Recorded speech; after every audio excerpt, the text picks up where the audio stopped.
Кровавый октябрь 1999 года в чеченской истории. Проект «Помним по именам». Чеченская хроника событий. Начиналась война. В некоторых районах шли боевые действия. Российская авиация наносила удары по населенным пунктам Чеченской республики Ичкерия. Российские политики и генералы стали открыто заявлять на экранах российских телеканалов: чеченцы от 10 и до 65 лет являются террористами. Кремль жаждал крови чеченцев. Я расскажу об обстрелах российской армии колонн беженцев, о некоторых из них, их было много. Российская артиллерия расстреляла колонну беженцев у села Черленное.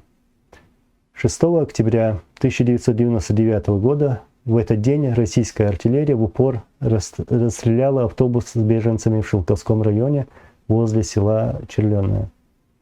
Были убиты мирные жители, которые пытались покинуть зону боевых действий и спасались от обстрелов российских оккупантов. Многие тела людей были разорваны на куски. К тому же было большое количество раненых. В автобусе в основном ехали женщины и дети.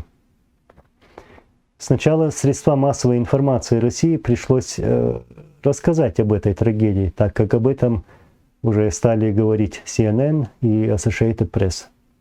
Но всячески пытались отрицать факт убийства мирных людей. Вот, к примеру, реакция руководства России на эти события, как они цинично врали и пытались скрыть правду. Между тем, в минувший четверг премьер-министр Владимир Путин опроверг утверждение генпрокурора Чечни Салмана Албакова об уничтожении автобуса с беженцами. Министр обороны Игорь Сергеев заявил, что не располагает информацией об уничтожении автобуса с беженцами. Первый заместитель начальника штаба, генерального штаба Валерий Манилов сообщил, что ничего подобного в действительности не имело места. В военной прокуратуре Северо-Кавказского военного округа также не располагают информацией об обстреле автоколонны с беженцами в районе станицы Черленной, о чем корреспонденту Итартас заявил в телефонном интервью из Ростова-на-Дону официальный представитель прокуратуры полковник Станислав Заколюжный. Он отметил, что никакой информации об обстреле колонны с беженцами не поступало, сказали они тогда. Хочу показать интервью «Эхо Москвы», взятое у Майрбека Чагаева, генерального представителя президента Чеченской республики Ичкерия. Ведущий Александр Климов задает вопрос. Прежде всего, я хотел бы узнать вашу версию последних событий. Противоречивая информация поступает по поводу обстрела автобуса с беженцами, имевшего место на территории Чеченской республики. Что вы знаете по этому поводу? Отвечает Майрбек Чагаев. Я знаю то, что произошло. Произошло это в районе станицы Черленная. Беженцы на автобусах покидали райский уголок, который ныне завоеван российскими войсками. Во время пересечения моста, за мостом Черленский мост, это очень известное место, это не пустыня, там населенный пункт. В это время произошел удар по автобусу из танкового оружия, в ходе которого на месте сразу же погибли 25 человек. Остальным, которые были ранены, не смогли оказать действенную помощь, в ходе которой они все и скончались. Общее количество жертв 41 человек. И я хотел бы показать видео с места трагедии.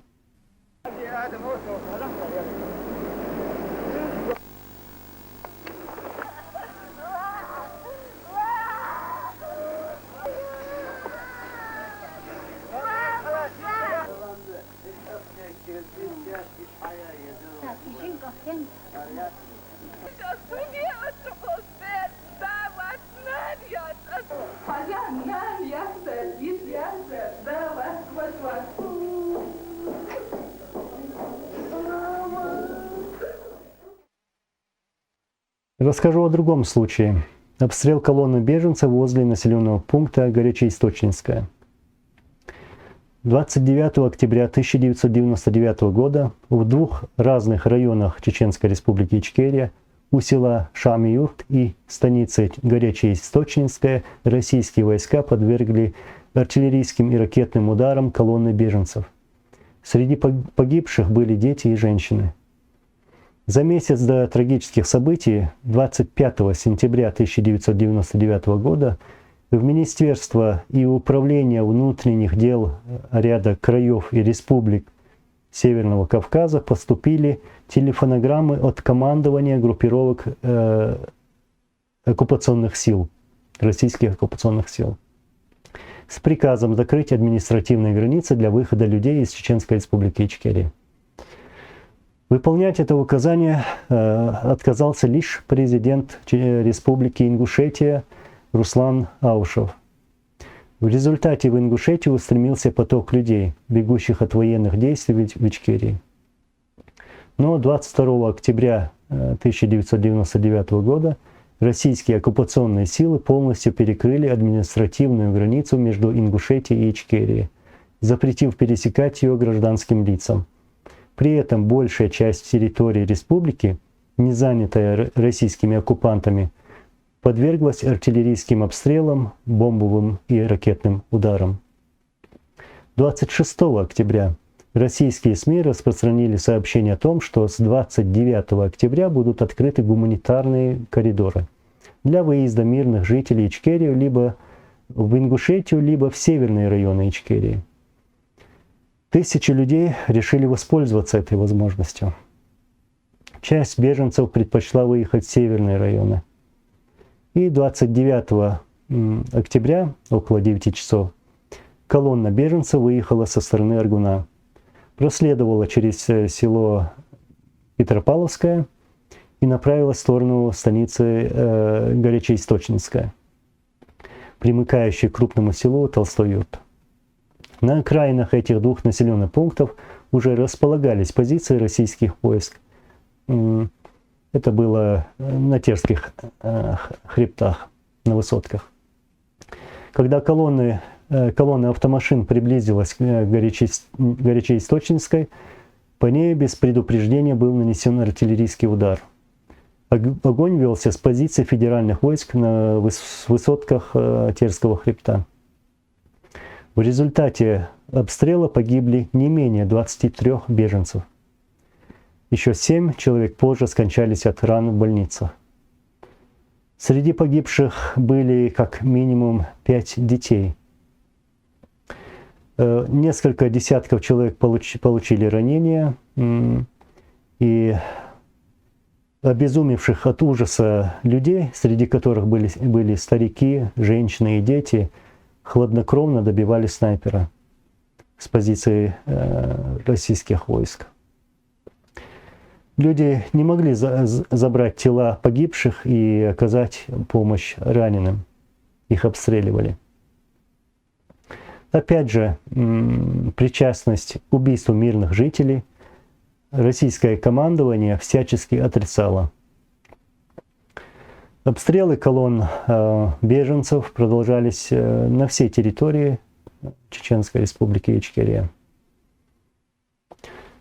И хотел бы рассказать еще об одном случае обстрела колонны беженцев, к примеру, это было возле села Шами-Юрт. Узнав из сообщений в средствах информации о том, что 29 октября будет открыт гуманитарный коридор, проходящий через КПП «Кавказ-1» на границе с Ингушетией, многие тысячи беженцев решили воспользоваться этой возможностью проехать в Ингушетию. Сотни машин скопились здесь на трассе в сторону Ингушетии, но в тот день проезд в Ингушетии так и не был разрешен.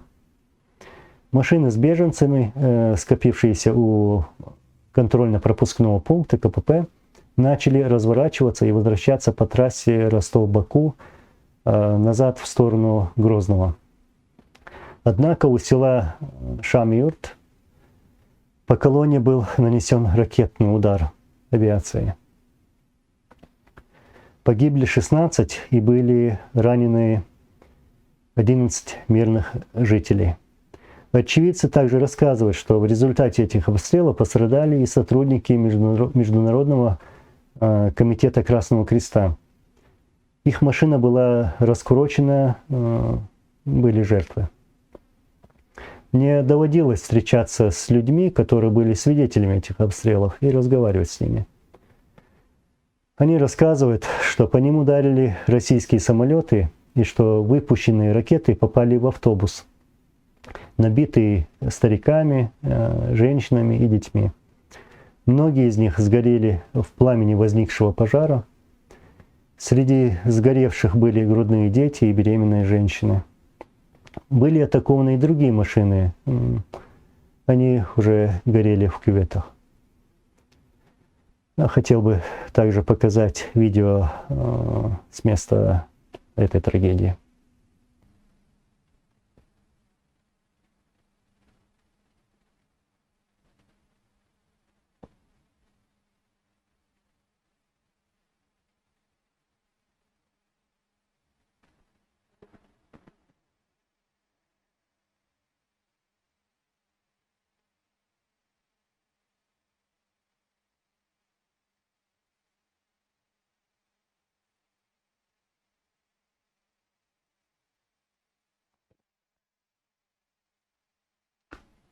Мир молчал, а чеченцы убивали с молчаливого согласия мирового сообщества. Путин потом скажет в Астане: мы будем мочить их. Мы будем преследовать террористов везде.